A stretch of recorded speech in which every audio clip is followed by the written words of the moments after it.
Hello everyone, मैं संगीता आज आप लोगों के लिए 12th होम साइंस के लिए जो आपका सिलेबस है उसको कंप्लीट कराने का स्टार्ट किया है।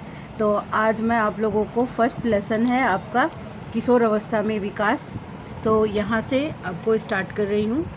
इसमें शारीरिक विकास, गत्यात्मक और यौन विकास के बारे में आप सीखोगे कि किशोर अवस्था के अंदर कौन कौन से विकास होते हैं। इससे पहले आपने 11th क्लास के अंदर इनसे पहले वाली अवस्था गर्भावस्था के बारे में भी देखा था और साथ में शैशवावस्था और बाल्यावस्था के बारे में अध्ययन किया था। इनके बारे में भी हम आगे के लेसन में और अध्ययन करेंगे आहार नियोजन वाले लेसन के अंदर, लेकिन इस लेसन के अंदर हम खाली किशोर अवस्था के बारे में अध्ययन करेंगे। तो आपको सबसे पहले तो ये पता होना चाहिए कि किशोर अवस्था जो शब्द है ये एडोलसेंस शब्द का हिंदी पर्याय है। एडोलसेंस शब्द का उद्भव है वो लैटिन भाषा से माना गया है और जिसका सामान्य अर्थ होता है बढ़ना और विकसित होना। यानी जो आपकी किशोर अवस्था है उसके अंदर बच्चे का वृद्धि और विकास है वो सबसे अधिक माना गया है, इसीलिए इस शब्द की उत्पत्ति है वो एडोलसेंस से मानी गई है। तो इसी में ही आपके 2-3 छोटे क्वेश्चन हैं वो पुटअप हो जाते हैं। तो इसके लिए मैंने अलग से सीरीज़ भी बना रखी है, वो सीरीज़ में मैं आप लोगों के प्रोवाइड करवा दूंगी।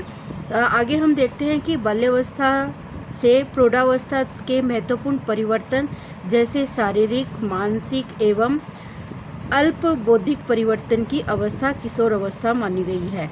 वस्तुतः किशोर अवस्था यौवना आरंभ के परिपक्व की वृद्धि व विकास का काल माना गया है और 10 वर्ष की आयु से लेकर 19 वर्ष की आयु के इस काल में शारीरिक तथा भावात्मक रूप से अत्यधिक महत्वपूर्ण परिवर्तन आते हैं। कुछ मनोवैज्ञानिकों ने इसे 13 से 18 वर्ष के बीच की अवधि माना है, जबकि कुछ की यह धारणा है कि यह अवस्था 24 वर्ष तक रहती है।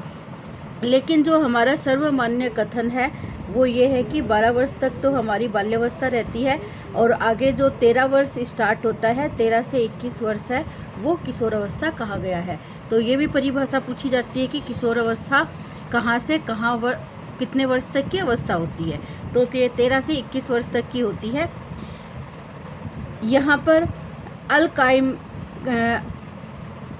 अल कारमाइकेल के अनुसार बताया गया है कि किशोर अवस्था जीवन का वह समय होता है जब एक अपरिपक्व व्यक्ति का शारीरिक और मानसिक विकास एक चरम सीमा की ओर अग्रसर होता है। दैहिक दृष्टि से व्यक्ति तब किशोर बनता है जब उसमें व्यसंधि प्रारंभ होती है। यहाँ पर व्यसंधि का मतलब होता है कि वह अवस्था जिसके अंदर जो शारीरिक परिवर्तन, मानसिक परिवर्तन होते हैं, विकास से संबंधित परिवर्तन होते हैं वो तीव्र गति से एक साथ दिखाई देते हैं, उसे हम व्यसंधि के नाम से जानते हैं। वास्तविक आयु की दृष्टि से बालिकाओं में व्यसंधि यौवना आरंभ यानी 12 वर्ष की आयु से 15 वर्ष की आयु के मध्य बताया गया है और इसी आयु अवधि में 2 वर्ष की आयु कभी घट सकती है और कभी ये बढ़ भी सकती है। तो बालकों के लिए व्यसंधि का प्रारंभ इसी आयु में प्रारंभ होता है। बहुधा वह बालिकाओं की अपेक्षा 1 से 2 वर्ष तक देर से प्रारंभ होता है। लड़कों के अंदर यही जो व्यसंधि का काल होता है वो 2 वर्ष बाद में होता है। कारमाइकेल की उपयुक्त परिभाषा बड़ी ही व्यापक है। अब जर्सिल्ड ने अपनी परिभाषा दी है कि किशोर अवस्था व्यसंधि के बाद की अवस्था होती है। जर्सिल्ड ने बताया है कि किशोर अवस्था वह अवस्था है जिसमें एक विकासशील व्यक्ति बाल्यावस्था से परिपक्वता की ओर बढ़ता है। तो ये परिभाषा भी इम्पोर्टेंट है, कई बार पूछ लेते हैं कि जर्सिल्ड के अनुसार किशोर अवस्था किसे कहा गया है, तो आपको ये भी ध्यान रखना है।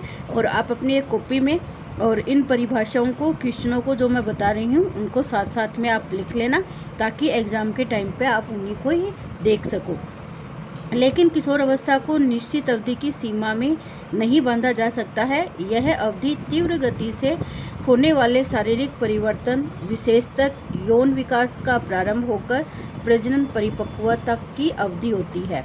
विश्व स्वास्थ्य संगठन के अनुसार गौण यौन लक्षणों के प्रकट होने से लेकर यौन एवं प्रजनन परिपक्वता की ओर अग्रसर होने का समय माना गया है। जब व्यक्ति मानसिक रूप से प्रौढ़ता की ओर अग्रसर होता है, तब सामाजिक व आर्थिक दृष्टि से अपेक्षाकृत आत्मनिर्भर हो जाता है, जिसमें समाज में अपनी एक अलग ही पहचान होती है। किशोर अवस्था में शारीरिक, गत्यात्मक और यौन विकास, ये तीनों विकास है वो हम अलग अलग तरीके से पढ़ेंगे। सबसे पहले हम शारीरिक विकास पढ़ेंगे।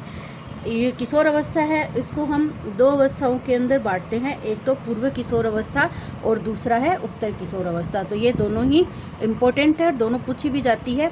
पूर्व किशोर अवस्था को तो हम 13 से 14 वर्ष से प्रारंभ मानते हैं और 16-17 वर्ष तक की मानी गई है, जबकि जो उत्तर किशोर अवस्था है वो 16-17 वर्ष से प्रारंभ होकर 20-21 वर्ष तक रहती है। तो ये दोनों अवस्थाओं का जो निश्चित अंतराल होता है ये माना गया है। अब इसके अंदर शारीरिक परिवर्तन बच्चों के अंदर इन अवस्थाओं में इस उम्र के अंदर क्या क्या होते हैं उसके बारे में हम विस्तृत रूप से आगे विशेषताओं के अंदर भी अध्ययन करेंगे। किशोर अवस्था में केवल शारीरिक परिपक्वता ही नहीं होती, वरन सभी प्रकार की परिपक्वता पाई जाती है। पहले लोग यौवना आरंभ एवं किशोर अवस्था के अंतर को नहीं मानते थे, क्योंकि शारीरिक विकास पूरा हो जाना तथा संतान पैदा करने के योग्य हो जाने पर उन्हें प्रौढ़ मान लिया जाता था। किशोर अवस्था के महत्व को स्वीकार किया गया था और यह देखा गया था कि किशोर अवस्था में शारीरिक परिवर्तन के साथ साथ मानसिक, सामाजिक और संवेगात्मक परिवर्तन भी पाए जाते हैं। इसीलिए आधुनिक युग में आज के किशोर अवस्था के अंतर्गत परिपक्वता का अध्ययन किया जाता है।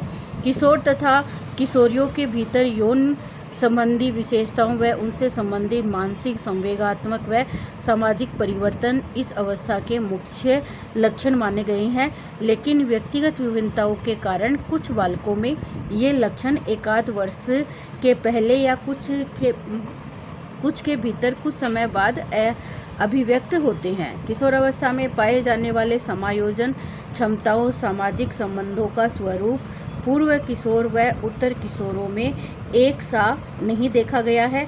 इसीलिए किशोर अवस्थाओं को सुविधा की दृष्टि से इन दो भागों में बांटा गया है, एक पूर्व किशोर अवस्था और एक उत्तर किशोर अवस्था। दोनों का अर्थ मैंने बता दिया है और दोनों में ही शारीरिक परिवर्तन है वो अलग अलग तरीके से देखा जाता है।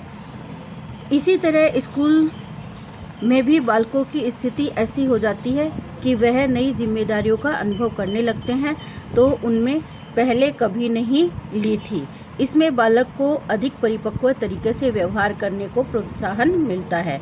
लड़कियों की अपेक्षा लड़कों में परिपक्वता देर से आती है। लड़कियों में परिपक्वता है वो लड़कों से 2 वर्ष पूर्व आती है और लड़कों में बाद में आती है। कुछ बाल मनोवैज्ञानिकों ने किशोर अवस्था की व्याख्या पूर्व किशोर अवस्था, प्रारंभिक किशोर अवस्था व उत्तर किशोर अवस्थाओं में विभाजित किया है। पूर्व किशोर अवस्था लड़कों में 11 वर्ष से 12-13 वर्ष, जबकि लड़कियों में यह 10-11 वर्ष से। इसी प्रकार प्रारंभिक किशोर अवस्था लड़कों की 13 से 17 वर्ष की और लड़कियों की 12 से 16 वर्ष व तीसरी अवस्था उत्तर किशोर अवस्था लड़कों की 18 से 21 वर्ष और लड़कियों की 17 से 20 या 21 वर्ष मानी गई है। ये आपको बार बार में ये दिखाई देंगे, कभी 12 कभी 13, तो इसमें कन्फ्यूज़न होने वाली बात नहीं है। लड़कियों में 2 वर्ष पहले लड़कों से चलती है और लड़कों में 2 वर्ष बाद में चलती है, आपको खाली इतना ही ध्यान रखना है। इस वर्गीकरण से पता चलता है कि लड़कों में लड़कियों की अपेक्षा परिपक्वता जल्दी आती है और पूर्व किशोर अवस्था के बाद तुरंत 1 वर्ष पूर्व ही किशोर अवस्था आगमन होती है। इस तरह लड़के अपनी आयु के लिहाज से लड़कियों की अपेक्षा अधिक परिपक्व लगते हैं। फिर भी जब लड़कियों के साथ साथ उनको घर व स्कूल में अधिक परिपक्व स्थिति प्राप्त हो जाती है, तब वे प्राय जल्दी ही व्यवस्थित हो जाते हैं तथा लड़कियों की तरह ही व्यवहार में परिपक्वता प्रदर्शित करते हैं। इसीलिए किशोर अवस्था के पूर्व और उत्तर भागों के बीच विभाजन रेखा के रूप में व्यवहार में इसी परिवर्तन को लिया जाता है और 12वीं कक्षा के अंतिम वर्ष में लक्षण प्रकट होने लगते हैं उनके, और इसी प्रकार पूर्व किशोर अवस्था 13 से 16-17 तक रहता है, अर्थात 8वीं कक्षा से 11वीं कक्षा के अंत तथा 12वीं के प्रारंभ में आते हैं। अब हम इनके विकास के प्रक्रम को पढ़ेंगे कि किशोर अवस्था का विकास का जो प्रक्रम है वो किस तरीके से है, और मेन जो इनका टॉपिक है किशोर अवस्था की विशेषताएं। इन किशोर अवस्था की विशेषताओं के बारे में हम विस्तृत रूप से अध्ययन करेंगे। जो प्रश्न आता है आपका वो इन्हीं किशोर अवस्था की विशेषताओं के ऊपर एक एक विशेषताओं के बारे में पूछा जाता है। अब ये किशोर अवस्था की विशेषता है, कल का नया वीडियो बनाऊंगी उसके अंदर ये विशेषताओं को ऐड करूंगी।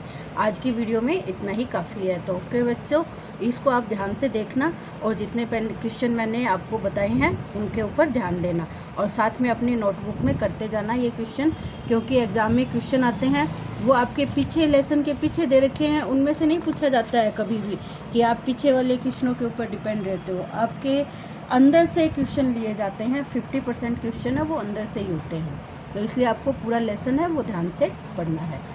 बाय।